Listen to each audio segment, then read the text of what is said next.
बोल गंगा मैया की जय।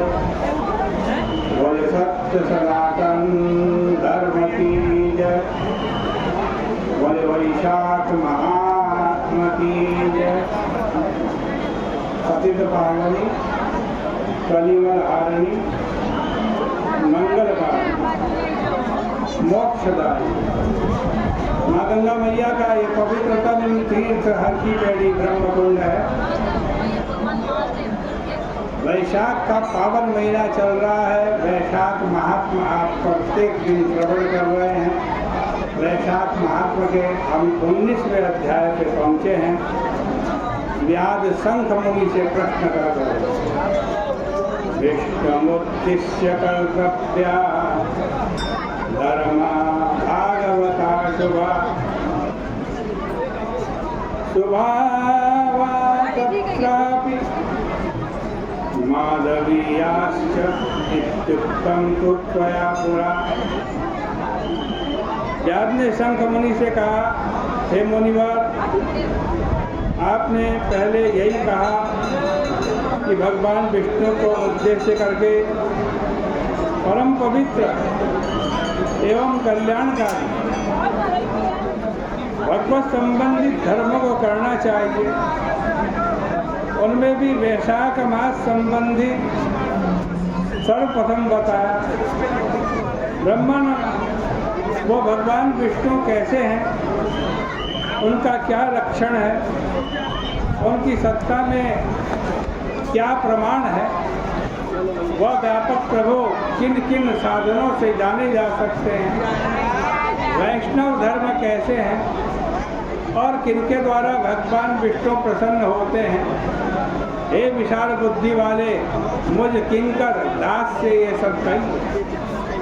व्याध के इस प्रकार पूछने पर शंख मुनि ने जगत के स्वामी रोग रहित प्रभु नारायण को नमस्कार कर पुनः कहना प्रारंभ किया।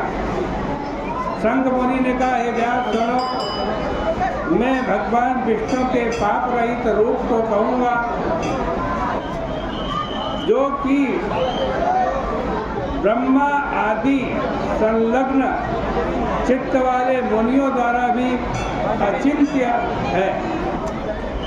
वे भगवान विष्णु पूर्ण शक्ति, पूर्ण गुण, सबके स्वामी, निर्गुण, निष्कलंक, अनंत एवं सचित आनंद स्वरूप कहे गए, जो यह समस्त विश्व चर तथा अचर रूप में स्थित है। इसके स्वामी तथा आश्रय आधार प्रभु ही, उन्हीं के वश में सदा ये विश्व। अब इसके बाद में तुमसे परमात्मा परब्रह्म का लक्षण कहता हूँ, उसको सुनो।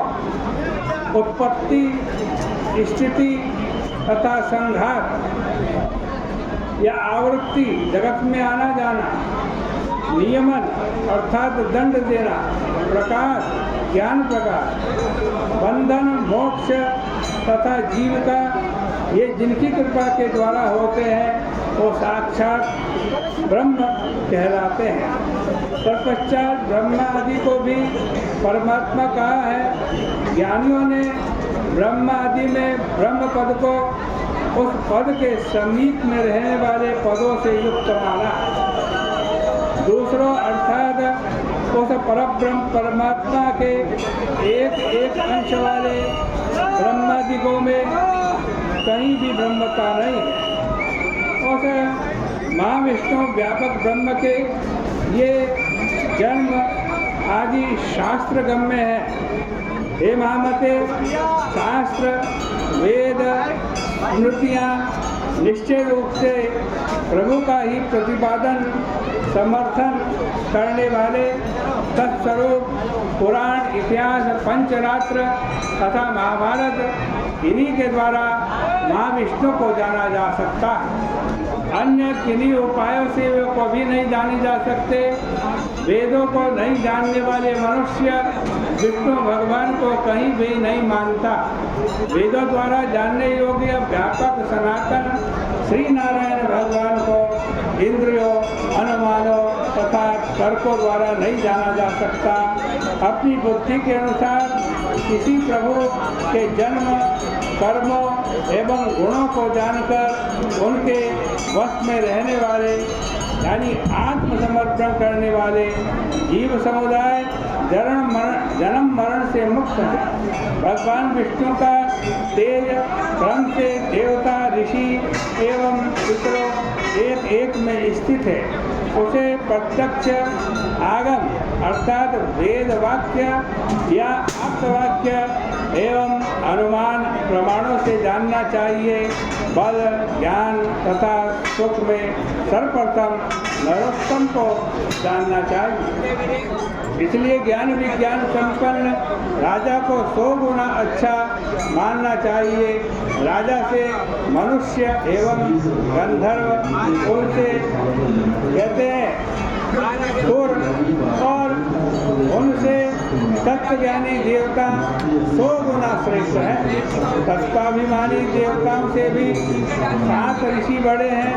7 ऋषियों से भी बड़े अग्नि देवता हैं। उनसे भी बड़े सूर्य हैं। सूर्य से बड़े गुरु हैं। गुरु से बड़े प्राण हैं। प्राण से बड़े महाबली इंद्र। इंद्र से भी बड़ी देवी पार्वती। उनसे भी बड़े जगतगुरु भगवान शंकर। शंकर से भी महादेवी बुद्धि तथा बुद्धि से बल और बल स्वरूप प्राण श्रेष्ठ हैं। प्राण वायु से श्रेष्ठ कोई नहीं है। प्राण ही सब कुछ प्राण में ही स्थित है। यह सब प्राण से पैदा हुआ है और प्राण से ही ये चेष्टा है। प्राण में ही सब कुछ गूंथा और बंधा हुआ है। प्राण से ही प्राणी की चेष्टा होती है। ये ज्ञानियों ने इसे सबका आधार कहा है। यह सूत्र रूप सबको बांधने वाला एवं नीले नीले बादल के समान साक्षात विष्णु ही है प्राण देवता। लक्ष्मी की प्रेम भरी चितवन मात्र से इसकी स्थिति है। याद ने कहा महाराज, वह लक्ष्मी देव भगवान विष्णु की कृपा ले किंचित कृपा की अधिकारिणी कृपा पात्र है। भगवान विष्णु से बड़े अधिक अथवा उनके समान किसी प्रकार का कोई है ही नहीं। तो जीवों में यह सूत्र नाम का प्राण एक अधिक कहाँ से आ गया, अथवा इसका निर्णय कैसे हो कि प्राण से प्रभु श्रेष्ठ हैं। हे ब्राह्मण, कृपा करके मुझसे यह कहिए कि व्यापक प्रभु प्राण से कैसे श्रेष्ठ हैं। शंख मुनि ने कहा, हे व्यास, तुमने जो समस्त जीवों एवं प्राणों में श्रेष्ठता का उद्देश्य करके पूछा है उसे मैं कहता हूँ, सुनो।